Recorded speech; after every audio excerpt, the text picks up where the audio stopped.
성도 여러분 안녕하세요. 오늘도 아침 예배에 찾아오신 모든 성도님들을 진심으로 환영합니다. 오늘도 어제에 이어서 믿음의 사다리에 대한 말씀이 전해집니다. 말씀을 통하여 저희 모두가 성령 하나님의 인도를 받아 하나님의 뜻에 만족하고 겸손한 마음으로 말씀을 받아들이는 귀한 시간 되시길 간절히 바랍니다. 이제 기도하겠습니다. 하늘에 계신 아버지, 우리에게 귀한 하루를 선물하여 주심에 감사드립니다. 주님의 말씀이 마음에 새겨지도록 저희 마음이 준비되기를 원합니다. 말씀의 빛이 들어올 때 저희 마음속에 장애물이 있다면 제거하여 주시고 간절한 마음으로 말씀을 받을 수 있도록 도와주시옵소서. 말씀을 전하시는 목사님의 건강과 선교 사업을 붙잡아 주시옵소서. 오늘 하루도 주님께 영광 돌리는 하루가 될 수 있게 저희 모두를 인도하여 주실 것을 믿고 감사드리오며 예수님의 이름으로 기도드립니다. 아멘. 오늘 저희가 함께 묵상할 제목은 지식의 절제를입니다. 이제 목사님께서 권면의 말씀을 전해주시겠습니다. 안녕하십니까? 오늘 주제는 지식의 절제를이죠. 어제에 이어서 베드로후서 1장 6절과 7절 말씀을 좀 살펴보도록 하겠습니다. 믿음의 덕의 지식을, 그 다음에 오늘 말씀이죠. 지식의 절제의 인내를, 인내의 경건을 공급하라 하는 말씀입니다. 진리를 정말 아는 사람들은 절제하게 된다는 것입니다. 왜 절제하게 될까요? 진리대로 살기 위해서 절제하게 되는 것입니다. 하나님의 사랑과 그분의 희생을 알기 때문에 내가 내 몸을 절제해서 주의 말씀을 따라가기 원하는 소원이 생긴다는 것입니다. 그래서 성령의 열매, 9가지 열매를 보면은 절제가 나오는 것입니다. 성령의 역사에 깊이 들어간 사람들은 진리를 따라가고 싶은 그 소원 때문에 절제까지 하게 된다는 것입니다. 내 몸을 쳐서 복종시키기 위해서 말이죠. 오늘 우리가 이 문제를 좀 살펴보는 것입니다. 지식의 절제의 인내를, 절제하는 삶을 살려면 인내를 해야겠죠. 그 인내를 해야 경건에 이르게 된다는 것입니다. 그냥 믿는다고 바로 경건해지는 것이 아닙니다. 오늘날 기독교에서 가장 크게 무시되고 있는 이 진리 중에 하나가 이 믿음의 사다리에 대한 문제입니다. 특별히 이 믿음의 사다리에 이 절제가 있다는 사실을 많은 사람들이 놓치고 있는 것입니다. 그래서 기독교인들 사이에 절제에 대해서 말하지 않는 것이죠. 그래서 방탕하게 살고 아무렇게나 사는 것입니다. 성도 여러분, 이 믿음의 사다리 중 어느 하나도 빼지 말아야 합니다. 이 사다리가 말하고 있는 이 경험의 순서대로 타고 올라가야 되는 것입니다. 우리의 경험이. 자, 한번 읽으면서 말씀을 살펴보죠. 진리에 대한 지식에 절제를 더하여야 한다. 그리고 나서 고린도후서 9장의 말씀이 이어집니다. 운동장에서 다름질하는 자들이 다 달아날지라도 오직 상 얻는 자는 하나인 줄 너희가 알지 못하느냐. 너희도 얻도록 이와 같이 다름질하라. 자, 너희도 얻도록 이와 같이 다름질하라 그러는데 무엇을 얻는다는 얘기인가요? 승리를 얻으라는 얘기입니다. 하늘이 주는 상을 얻기 위해서 다름질하라는 것입니다. 계속해서 읽어보죠. 이기기를 다투는 자마다 모든 일에 절제하나니 썩을 면류관을 얻고자 하되 우리는 썩지 아니할 것을 얻고자 하노라. 그러므로 내가 다름질하기를 향방 없는 것 같이 아니하고 싸우기를 허공치는 것 같이 아니하며 내가 내 몸을 쳐서 복종하게 하면 내가 남에게 전파한 후에 자기가 도리어 버림이 될까 두려워함이라. 성도 여러분, 이것이 바울이 전한 복음입니다. 썩을 면류관을 얻고자 하는 사람들은 아무데나 허공을 치면서 살아가는 것입니다. 그러나 썩지 않을 면류관을 원하는 사람들은 어디를 쳐줘야 승리할 수 있는지 정확하게 안다는 것입니다. 그것이 바로 이 절제에 대한 문제입니다. 그래서 절제하는 사람들은 내 몸을 쳐서 복종시키는 그 경험 속으로 들어가게 된다는 것입니다. 계속해서 읽어보죠. 운동선수들은 신체적 능력을 최고로 발휘하기 위하여 기쁜 마음으로 훈련한다. 여기서 운동장에서 다름질하고 올림픽 하는 선수들은 지금 먹고 마시는 문제를 철저하게 절제한다는 그런 얘기를 하죠. 그런데 그것을 억지로 하는 것이 아니라 운동선수들은 기쁜 마음으로 한다는 것입니다. 왜 그럴까요? 올림픽에 나가서 탈 상을 바라보면서 메달을 바라보면서 자기 자신을 절제하는 것을 감수한다는 것입니다. 기쁜 마음으로. 계속해서 읽겠습니다. 그들은 식욕에 탐닉하지 않고 끊임없이 자신을 제어하며 각 기관의 모든 능력을 약화하거나 감소시킬 음식물을 삼가한다. 자, 이것들이 이 세상에서 썩을 면류관을 얻고자 애쓰는 운동선수들의 태도라는 것입니다. 그런데 썩지 않을 면류관을 얻고자 하는 이 그리스도인들이 어떻게 살아야 될까? 지금 그런 것을 얘기하는 것입니다. 자, 그들은 운동선수들은 허공을 치는 것처럼 싸우지만 그리스도인들은 진짜 시합을 하고 있다. 경기에 나서는 경쟁자들은 썩어질 면류관을 구하나. 자, 운동선수들은 썩어질 면류관, 올림픽에 금메달, 은메달, 동메달을 구하지만은 그리스도인들 앞에는 쇠하지 않을 불멸의 영광스러운 면류관이 놓여 있다. 그런데 이 하늘의 경주에서 상을 얻고자 하는 모든 자들을 위해서는 충분한 자리가 있다. 썩을 면류관을 얻을 것은 정말 힘들죠. 올림픽에 나가서 금메달 따려고 은메달 따려면 정말 힘듭니다. 그런데 썩지 않을 면류관을 위해서 살아가는 자들에게는 충분한 자리가 있다는 것입니다. 자, 썩을 면류관을 위해서 사는 것은 이 세상을 위해서 살아가는 것입니다. 나를 위해서 살아가는 것입니다. 내 자존심과 내 명예를 위해서 살아가는 것이죠. 그런데 썩지 않을 면류관을 위해서 살아가는 사람들에게는 충분한 자리가 있는데 누구든지 진리의 지식에 절제를 더하면은 그 썩지 않을 면류관 쪽으로 나갈 수 있다는 것입니다. 이것은 반드시 한 사람만 주는 것이 아니라 누구든지 이 경험 속으로 들어오면 그 사람들의 숫자가 100명이든지 10,000명이든지 하나님께서 은혜로 다 주시겠다는 약속입니다. 계속해서 읽어보죠. 만일 그가 건강하게 유지해온 자기의 능력을 최대한 발휘하여 잘 달린다면, 자, 우리의 인생 속을 잘 달려야 됩니다. 확고한 목적을 세우고 성공적으로 달린다면, 그리고 그에게 비치는 빛에 따라서 행한다면 실패하지 않을 것이다. 이 세상의 면류관은 숫자가 결정되어 있지만은, 금메달은 숫자가 결정되어 있지만은 하늘의 면류관은 숫자가 결정되어 있지 않습니다. 누구든지 이 인생을 하나님의 말씀대로 달려가면, 빛에 따라 순종해가면 실패하지 않는다는 것이죠. 자, 그 다음에 자극적인 방종, 예를 들어서 맥주, 포도주, 독주, 차와 커피, 아편, 담배, 또한 건강에 해로운 물질에 빠지는 등 절제하지 못하는 사람은 인내하는 사람이 될 수 없다. 자, 이런 기호식품들을 왜 우리가 삼가해야 되나요? 인내하는 사람이 되기 위해서 삼가하라는 것입니다. 이 믿음의 사다리를 성공적으로 타고 올라가기 위해서 절제하라는 것입니다.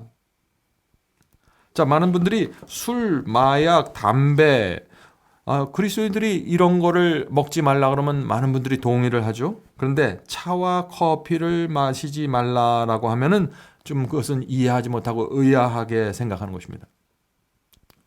담배를 왜 우리가 피지 말아야 되나요? 담배에서 연기가 나오니까 피지 않나요? 아니죠. 담배에 니코틴이라는 성분이 있기 때문에 피지 않는 것입니다. 마찬가지로 차와 커피에 카페인이 함유되어 있기 때문에 우리가 그것을 삼가하는 것입니다. 우리의 정신과 몸을 그것이 자극하기 때문이죠. 성화와 경건을 강조하는 설교자와 교회들은 인체에 해롭고 자극을 주는 식품을 조심하고 삼가하라는 설교를 하게 됩니다. 그것이 바로 요한 웨슬리, 감리교회를 세운 요한 웨슬리의 설교였습니다. 요한 웨슬리는 그가 차와 커피를 먹지 말라고 강력하게 설교했습니다. 요한 웨슬리는 피가 포함되어 있는 고기까지 육식을 삼가하라고 강력하게 설교했습니다. 왜 그랬을까요?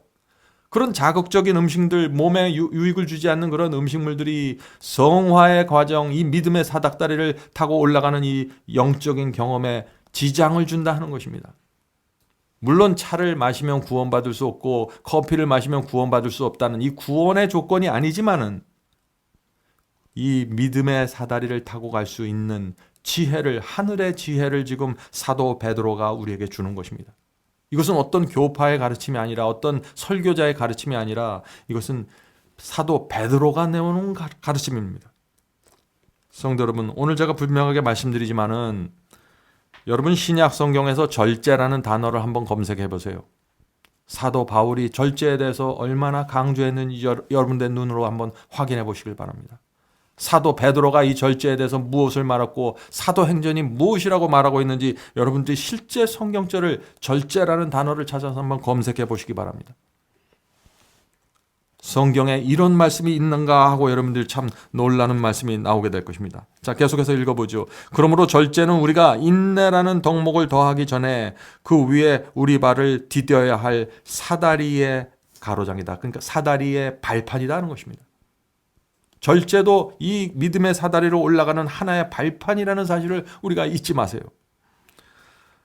마지막 문장을 읽겠습니다. 우리가 먹고 입고 일하고 일상적인 시간을 보내며 몸에 좋은 운동을 할 때 있는 힘을 다해 건강을 유지하는 일이 우리의 의무라는 점을 알고 절제해야 한다.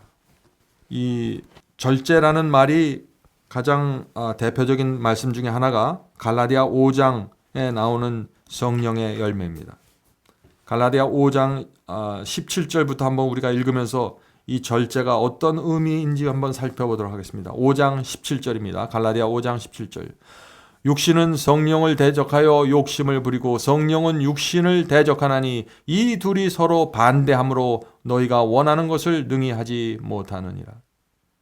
지금 제가 읽은 말씀은 킹제임스 성경으로 제가 읽었는데 우리 속에 육신이 있고 성령의 역사가 있다는 것입니다. 그리스도인에게는. 근데 이것이 이 두 존재가 육신은 육신대로 내가 육신이 원하는 것을 행하도록 끌고 가고 성령은 나를 성령께서 원하는 그 선한 일에 나를 끌고 간다는 것입니다. 그래서 내가 서로 양쪽에서 끌어당기는 이 상황 속에서 내가 무엇을 결정해야 하는가 하는 것을 말하는 것이죠. 그래서 만약 내가 이 육체의 욕심에 끌려가면은 어떻게 돼요? 19절에 육신의 행위들이 나오게 된다는 것입니다. 자, 육신의 행위가 뭔가요? 간음이고 음행이고 부정함이고 색욕이고 우상숭배고 마술이고 증오고 불화고 경쟁과 진노와 다툼과 폭동과 이단 파당과 시기와 살인과 술취함과 흥청됨과 그와 같은 것이니라.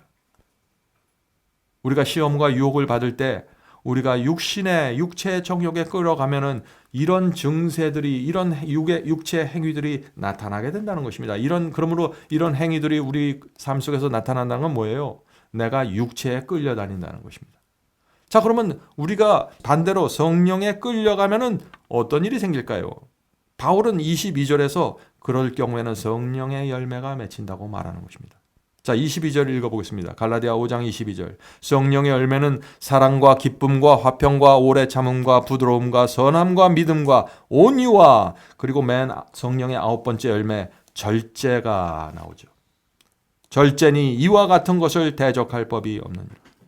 무슨 뜻인가요? 성령을 따라가면은 반드시 절제라는 열매가 맺힌다는 것입니다. 이것을 대적할 법이 없다는 것이죠. 자, 어떤 사람들에게 그러면 이 성령의 9가지 열매, 절제라는 열매가 맺히게 될까요? 24절입니다. 그리스도께 속한 사람들은 애착들과 정욕들과 함께 육신을 십자가에 못 박았느니라. 자, 성령의 열매가 어떻게 맺힙니까? 육체의 정욕을 육신이 나를 끌고 가려고 할 때 그것을 십자가에 못 박는 사람들이 성령의 열매가 맺힌다는 것입니다. 그런 사람들에게 절제의 열매가 맺힌다는 것입니다. 성도 여러분, 이 절제는요, 성경의 가르침입니다. 하나님의 뜻입니다. 믿음의 사다리입니다. 성령의 열매입니다. 성경의 진리는 건강한 몸에 건강한 정신이 임한다는 것입니다. 그래서 성경이 절제를 말하는 것입니다. 우리의 몸과 정신이 분리되어 있지 않기 때문에 이 성경은 몸의 건강과 절제에 대해서 말하고 있다 하는 것이죠. 데살로니가 전서를 보면은 제가 성경절 하나 읽고 마치도록 하겠습니다. 평강의 하나님께서 너희를 온전하게 거룩히 구별하시기 원하노라. 내가 하나님께 기도하여 너희의 온 영과 혼과 몸을 우리 주 그리스도께서 오실 때까지 흠없이 보존해 주시기를 구하노라. 하나님의 뜻은 무엇입니까? 우리가 온전하게 거룩하게 구별되기를 원하는 것입니다.